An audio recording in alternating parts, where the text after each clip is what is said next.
Hey y'all, want to do this? Well, this coach has a 2-inch body lift,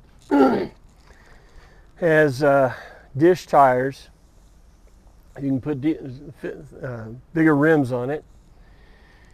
It's going to probably have to go up a little higher because with the bags down, it really comes close to the opening there.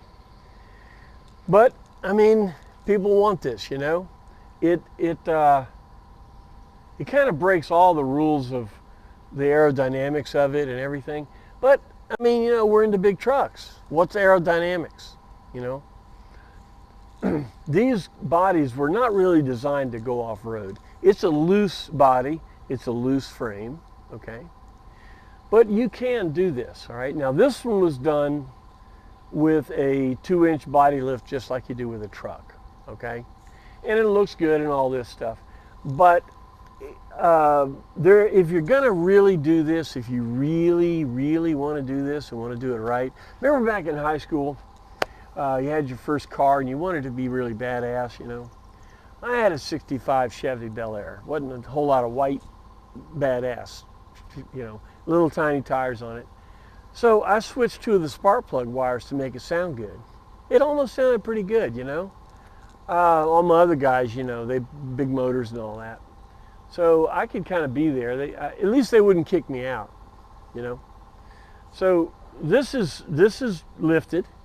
And it's done well. It's not like turning two spark plug wires or anything.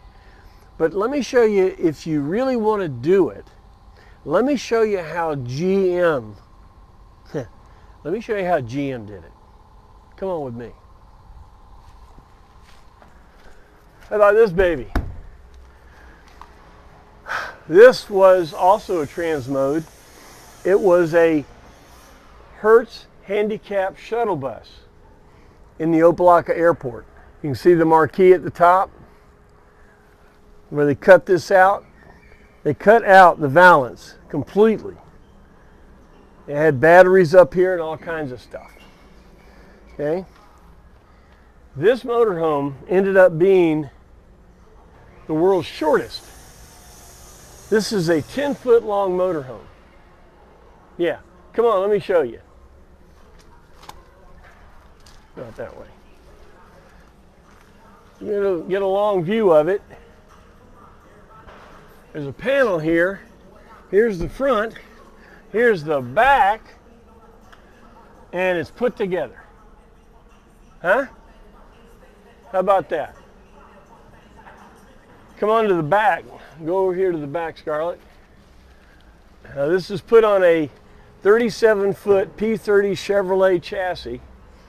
Rear hatch, we put the door in the hatch with the world's shortest full deploy, 7-foot deploy zip-D awning. How about that? Needs a few things. This is another one of those we need to finish. But you can see the pictures we showed you.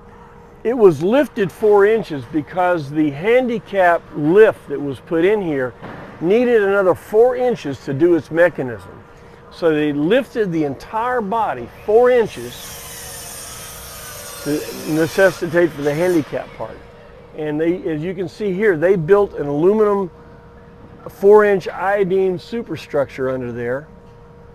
And the body basically is sitting on that superstructure. The entire coach was sitting on a 4-inch I-beam superstructure. Now that was done right, okay? That was done right.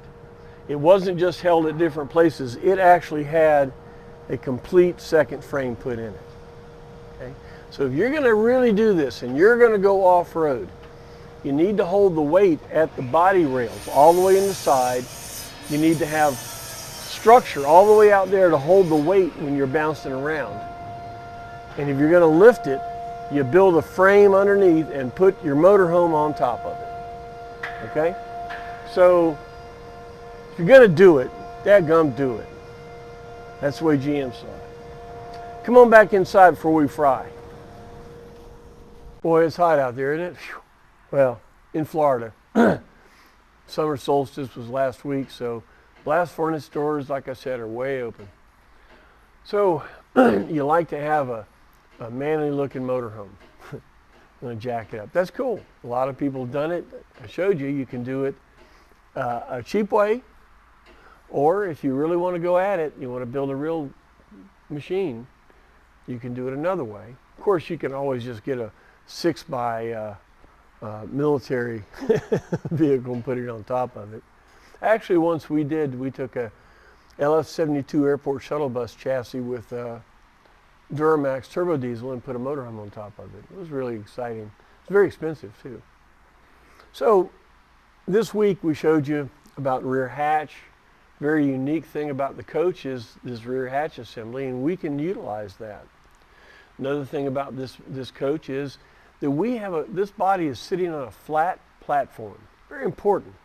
Okay, so we can build platforms. We can do things. You want to lift it, build an aluminum I-beam platform, and put the body on it. Put it in between the frame.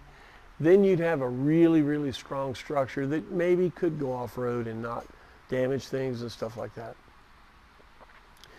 Rear hatches can lend itself to do a lot of things. You can. This coach is going to end up being if you want to call it a extreme motorhome. You have double back doors. It's going to be an open floor plan, multi-use floor plan, and these coaches can do that. So I hope this helps you a little bit. You know, you sit there and dream. I've seen it on Facebook. You know, people come up with ideas and they want to do this and that, and people throw things out. Isn't that fun? It is. It's fun to think about, wow, you know, I could put an LS1 in there or something like that. Well, if you're thinking about the body and suspension and things like that, and you can go a whole new frame because we have a flat platform. If you want to use this frame, you can reinforce it and do it other ways. All right, so look, I hope you learned something here. You ranch hands, remember that one. If we say, hey, we're going to bring that thing, we're going to pull that Bronco off the frame, go review this.